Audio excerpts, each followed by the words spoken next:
between the lines. It all adds up to one thing. Hello friends, आज हम जिस tense के बारे में बात कर रहे हैं, पास्ट परफेक्ट कंटिन्यूअस। इसके बारे में पास्ट में हमने simple, continuous, indefinite, progressive, perfect तीनों के बारे में बात की। पास्ट परफेक्ट कंटिन्यूअस में यानी काम समय पर हो रहा था, लेकिन वो कब हो रहा था? अतीत में हो रहा था, उसके साथ कोई ना कोई समय दिया हुआ था। जैसे वो 4 घंटे से कर रहा था, या 4 दिनों से, 4 महीनों से, सोमवार से, 1947 से, ऐसा इस प्रकार से एक समय के साथ में अतीत में टाइम दिया हुआ था और कंटिन्यूस भी हो रहा था। तो ऐसे सेंटेंसेस को हम पास्ट परफेक्ट कंटिन्यूस में रखेंगे। सबसे फर्स्ट चीज इसकी पहचान क्या होती है, किस प्रकार से हम इन सेंटेंसेस को पहचानेंगे? तो इसके लिए आपको वहां पर क्या दिया हुआ होगा, हिंदी वाक्य के अंत में रहा था, रही थी, रहे थे। अब पास्ट कंटिन्यूअस में भी आता है रहा था, रही थी, रहे थे, लेकिन जैसे हमने प्रेजेंट परफेक्ट कंटिन्यूअस पढ़ा था, करेक्ट फॉर्म ऑफ वर्ब में को और अलग डिस्क्रिप्शन के साथ देखेंगे कि इंग्लिश सेंटेंसेस में सेम पहचान होती है, कैसे पहचानेंगे।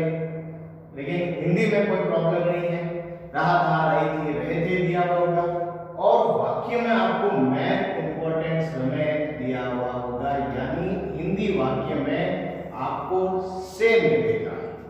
जैसे वो 5 दिनों से अंग्रेजी पढ़ रहा था, वो 4 दिनों से कपड़े धो रहा था, वह 10 महीनों से यह कार्यक्रम देख रहा था, वो 3 घंटे से यह फिल्म देख रहा था। Just like we get these type of sentences in it. In these sentences we found time, main important समय होगा हमें दिया हुआ होगा और रहा था, रही थी, रहे थे। अगर उसके बाद हम बात करें हेल्पिंग वर्ब की, सहायक क्रिया की अगर अपन बात करें तो सहायक क्रिया के रूप में प्रेजेंट और पास्ट परफेक्ट में एक ही हेल्पिंग वर्ब काम आती है हेड, तो पास्ट परफेक्ट कंटिन्यूअस में क्या लगा देंगे? Head being. और अगर मेन वर्ब की बात करें तो मैंने कितनी बार बता चुका हूं कि अगर जहां पर भी कंटिन्यूअस लगता है उसके साथ में आपको वी फर्स्ट प्लस आईएनजी का प्रयोग करना है, तो आपको समय मिलेगा। अब इसमें एक चीज और इंपॉर्टेंट चीज होती है एडवर्ब्स, क्योंकि समय होगा तो अदर्स भी आएगा, अदर्स आएगा, तो एडवर्ब के लिए 2 एडवर्ब काम आएगी, सिंस और फॉर। अब इन सिंस और फॉर का प्रयोग आपको कैसे करना है, कौन सा कहां पे होगा, मैं जस्ट सिंपली 2 लाइन में बता देता हूं। सिंस का प्रयोग आपको पॉइंट ऑफ टाइम के लिए करना है, एक निश्चित समयावधि के लिए, जिसको अपन कह सकते हैं कि यह निश्चित है। जैसे सप्ताह के दिनों के बारे में बात करें तो सोमवार से, महीनों की बात करें तो जनवरी से, फरवरी से, मार्च से। अगर अपन सन की बात करें 1947 से, 1950 से, 2015 से। अगर अपन घड़ी के समय की बात करें 5 बजे से, सुबह से, कल शाम से, आज शाम से, कल से, ये पॉइंट ऑफ टाइम होता है निश्चित। और फॉर का प्रयोग होता है पीरियड ऑफ टाइम के लिए, अनिश्चित समयावधि होती है, यानी जैसे 4 घंटों से, आपको 4 घंटे कब शुरू हुए? Nobody nose. 2 महीनों से, 6 सालों से, ये सब चीजें, और इनके बारे में हमने अच्छी तरीके से प्रेजेंट परफेक्ट कंटिन्यूअस में पढ़ा है। इस वीडियो की लिंक में आपको डिस्क्रिप्शन में इसका लिंक भी मिलेगा, प्रेजेंट परफेक्ट कंटिन्यूअस टेंस का, जहां से आप आसानी से सिंस और फॉर के प्रयोग को समझ सकते हैं। मैंने याद ये रखना है निश्चित समयावधि के लिए, फॉर का प्रयोग अनिश्चित समयावधि के लिए। अपने पास पहचान है, हेल्पिंग वर्ब है, मेन वर्ब है, तो कोई समस्या ही नहीं है, स्ट्रक्चर अपन बना सकते हैं। अगर अपन स्ट्रक्चर बनाए सिंपल सेंटेंस का, साधारण वाक्य का, तो सबसे पहले आ जाएगा आपके सब्जेक्ट, फिर आपके आ जाएगा had plus be plus verb first form ING plus object plus यहां पर मेन इंपॉर्टेंट चीज आएगी आपके सिंस और फॉर प्लस अदर आएगा, लेकिन निश्चित रूप से अदर में कौन सा भाग आएगा? टाइम वाला भाग ही आएगा। स्ट्रक्चर वेरी सिंपल है, subject, helping verb, man verb, object and others. Other से पहले समय आ रहा है तो सिंस फॉर लगा दीजिए। वाक्य में से मिलेगा, हिंदी वाक्य में क्या मिलेगा? से। जैसे 5 घंटे से, सोमवार से, जनवरी से। Subject helping verb had been हो गई, मैन वर्ब की फर्स्ट फॉर्म आईएनजी हो गई, ऑब्जेक्ट हो गया, सिंस फॉर लगा दीजिए और सिंस फॉर के पास एफएमपीटी का टी मिलेगा आपको इसमें, टाइम लिखेंगे। जैसे एग्जांपल, वह 4 महीनों से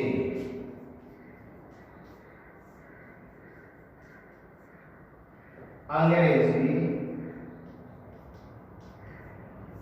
सीख रहा था। वह 4 महीनों से अंग्रेजी सीख रहा था।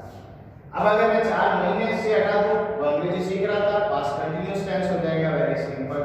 लेकिन ये समय और ये से, मोस्ट इंपॉर्टेंट ये से, अगर आपको वाक्य में मिल रहा है तो ये वाक्य है पास्ट परफेक्ट कंटिन्यूअस का। वह सब्जेक्ट है, रहा था, तो वह के हिसाब से क्या हो जाएगा? ही के हिसाब से हेल्पिंग वर्ब लगनी है, की लगनी है हैड बीन। सीखना, लर्न, आईएनजी लगा देंगे, ही हैड बीन लर्निंग। क्या सीख रहा है? इंग्लिश। ही हैड बीन लर्निंग इंग्लिश। कब से सीख रहा है? 4 महीनों से। अब ये 4 महीने फिक्स है या पॉइंट ऑफ टाइम है या पीरियड ऑफ टाइम है? पीरियड है, कोई फिक्स नहीं कह सकता 4 महीने कब शुरू किए हमने, 1 तारीख से किए, 2 से किए, 5 से किए, कोई फिक्स नहीं। तो क्या लगा देंगे? For months. He had been learning English for months. वो 4 महीनों से अंग्रेजी सीख रहा था। जैसे सेंटेंस हो, मैं सोमवार से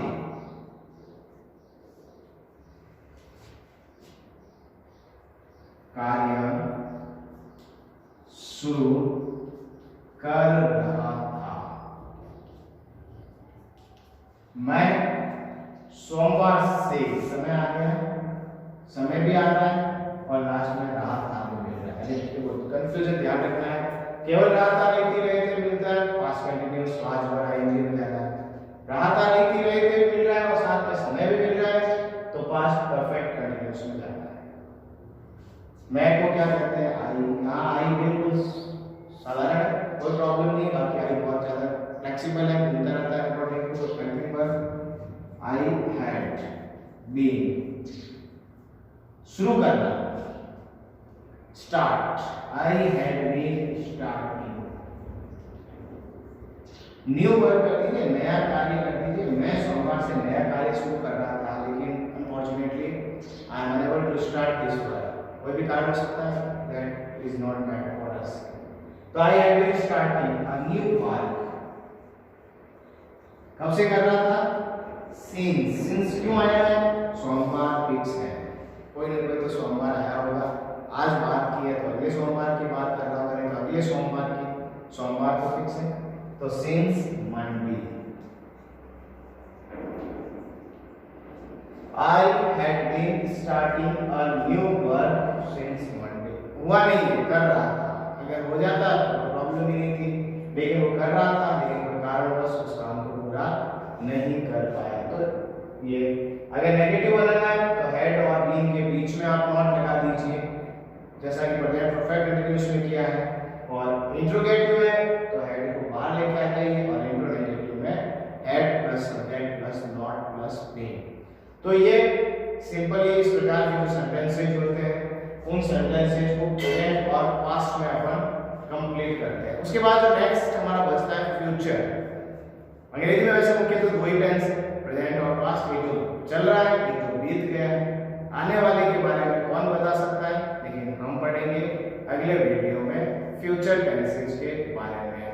तब तक अपने चैनल्स को सब्सक्राइब करते रहिए, लाइक करते रहिए, शेयर करते रहिए, ताकि कुछ और लोग भी इसका फायदा उठा सकें। Thank you.